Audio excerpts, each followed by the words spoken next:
खबर शामिल करते हैं मीरपुर खास से हमारे नुमाइंदे खुदाबख्श चौहान की फौजी फर्टिलाइजर कंपनी की जानिब से मीरवा गोरचानी नज़द मीरपुर खास के मॉडर्न पेरिस बैंक्वेट हॉल में एक सेमिनार का इनेकाद किया गया। प्रोग्राम की आगाज कुरान पाक की तिलावत से किया गया। इस मौके पर फौजी फर्टिलाइजर कंपनी के head of service Abdul Hamid Lodhi, regional manager Shamsul Zafar, advisory centre Hyderabad Shafiul Rahman और दीगर सर्विस ऑफिसर मीरपुर खास मोहम्मद नईम चश्ती ने प्रोग्राम में फौजी फर्टिलाइजर कंपनी की तरफ से जमींदारों से गुफ्तगू करते हुए कहा कि हमारे प्रोग्राम का मकसद फसल की पैदावार में इजाफा करना है ताकि हम अपने जमींदार भाइयों को ये मालूमात फराम कर सकें। इस सिलसिले में फौजी फर्टिलाइजर कंपनी ने जमींदारों को फसल की पैदावार में इजाफे के लिए ओदियात और यूरिया खाद, सोना, डीएपी, सोना यूरिया,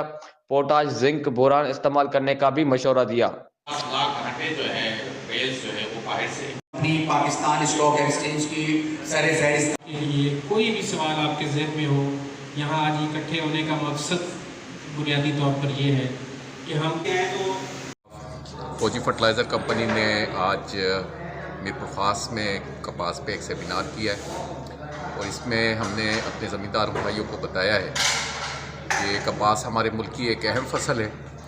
और पिछले साल बारिशों की वजह से इस फसल को नुकसान पहुंचा था, लेकिन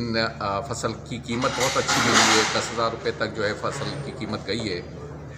और इंशाल्लाह इस साल भी उम्मीद है कि फसल